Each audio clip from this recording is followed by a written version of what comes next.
Mixture allegations అయితే mixtures అని వాడు మెన్షన్ చేసేది కాబట్టి సింపుల్గా చెప్పాలంటే 50 లీటర్స్ మిక్చర్ ఉందా లేదా, దాంట్లో 20% ఏందమ్మా వాటర్, 20% ఎంత 10% 5 10% 5 10 లీటర్స్ వాటర్ ఉంది. మరి రిమైనింగ్ 40 లీటర్స్ ఏముంటుంది, మిల్క్ ఉంటుంది. ఇది వాటర్, ఇది మిల్క్. సరే ఇప్పుడు ఏమన్నాడు వాడు, 10 litres of the mixture given to A customer.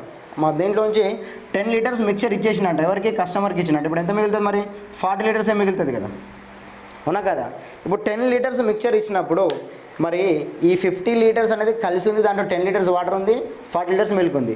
ఈ రెండింటిని కలిపి 10 లీటర్స్ ఇచ్చిండు వాడు. అంటే దీంట్లో నుంచి ఎంత రావాలి, దీంట్లో నుంచి ఎంత రావాలి అనేది పాయింట్. ఇక్కడ ఎంత పర్సెంటేజ్ ఉందో అంత పర్సెంటేజ్ వస్తుంది. సింపుల్ చెప్పాలంటే ఇక్కడ ఎంత పర్సెంటేజ్ ఉందో 20% ఉంది అంటే దీంట్లోకి వెళ్ళి ఎంత పోవాలి, 20% బయటకు పోవాలి. ఏది ఆ 10 లీటర్స్లో, అవునా. 10 లీటర్స్లో ఇక్కడ ఎంత 20% ఉందో అక్కడ కూడా ఇక్కడ ఎంత ఉందో 40% ఉంది కదా, 80% ఉంది కదా. అంటే పర్సంటేజ్ చూడండి ఒకసారి ఇక్కడ మళ్ళీ ఒకసారి చూడండి. 50 లీటర్స్లో 20% అంటే 10 లీటర్స్, 50 లీటర్స్లో 80% రిమైనింగ్ అంటే 40 లీటర్స్, అవునా కదా. మిల్క్ వాటర్ రెడీగా ఉంది. కానీ ఈ రెండింటిని కలిపి 10 లీటర్స్ బయటకు పోవాలి. ఆ రెండింటి కలిపి 10 లీటర్స్ బయటకు పోవాలి, దీంట్లో నుంచి 20% పోవాలి, దాంట్లో నుంచి 80% పోవాలి. అది ఓవరాల్గా ఎంత కావాలి, 10 లీటర్స్ కావాలి.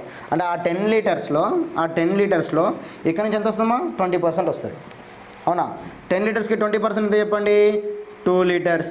అక్కడ నుంచి 80% రావాలి. అంటే ఇప్పుడు ఇది 2 లీటర్స్ ఆటోమేటిక్గా 8 లీటర్స్ అవుతుంది, అవునా. అంటే ఇక్కడ నుంచి ఎంత పోయింది అన్నట్టు, 2 లీటర్స్ పోయిందంటే ఇక్కడ నుంచి 8 లీటర్స్ పోయింది అన్నట్టు. ఇప్పుడు వాడు అడిగిన మళ్ళీ దీంట్లో ఏం యాడ్ చేసినట్టు వాడు ఎగ్జాక్ట్గా 10 లీటర్స్ ప్యూర్ వాటర్ మళ్ళీ యాడ్ చేసిండు.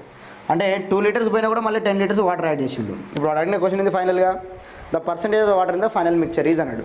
పర్సెంటేజ్ ఆఫ్ ద వాటర్ కావాలంటే మనకి వాటర్ యొక్క శాతం ఎంత అని అడుగుతున్నాడు. సరే మళ్ళీ ఒకసారి చూడండి, 50 లీటర్లలో 10 లీటర్లు వాటర్ ఉండే, 40 లీటర్స్ మిల్క్ ఉండే, దీంట్లో 10 లీటర్స్ మిక్చర్ పోవాలంటే దీంట్లోంచి ఎంత పర్సెంటేజ్ ఉందో అంత పర్సెంటేజ్ పోవాలి బయటికి. అంటే 10 లీటర్స్ బయటకు పోయింది కాబట్టి 10 లీటర్స్లో ఇది 20% వర్త్ కాబట్టి 20% బయటకు పోయింది, ఇది 80% వర్త్ కాబట్టి 80% పోయింది. అంటే 2 లీటర్స్ 8 లీటర్స్ పోయింది. కానీ మళ్ళీ ఇక్కడ వాటర్ నుంచి 2 లీటర్స్ కట్ అవుతుంది, మిల్క్ నుంచి 8 లీటర్స్ కట్ అవుతుంది, ఆ రేషియో ప్రకారమే కట్ అవుతుంది. కానీ ఇక్కడ ఏం యాడ్ చేస్తున్నాం, ఎక్స్ట్రా మళ్ళీ మనం వాటరే యాడ్ చేస్తున్నాం. అప్పుడు 10 ప్లస్ అంటే 2 పోయింది ఆల్రెడీ, 8 ప్లస్ 10 అంతా 18 లీటర్స్ ఇక్కడ ఉంటే ఇక్కడ మాత్రం 32 లీటర్సే ఉంటుంది మా, అవునా. ఎందుకంటే అక్కడ మిల్క్ యాడ్ కాలే, ఓన్లీ వాటర్ యాడ్ అయింది కాబట్టి. సో మంచిది. ఇప్పుడు 18 అనేది మొత్తం మిక్చర్లో ఎంత పర్సెంటేజ్ అని అడుగుతున్నాడు. మొత్తం మిక్చర్ అంటే రెండింటిని యాడ్ చేయాలి కదా, 18 ప్లస్ 32 మళ్ళీ 50 అవుతుంది. ఎందుకంటే 10 పోయింది 10 వచ్చింది కాబట్టి టోటల్ క్వాంటిటీ మారదు మా. అంటే 18 should be compared on what, 50 litres into 100 into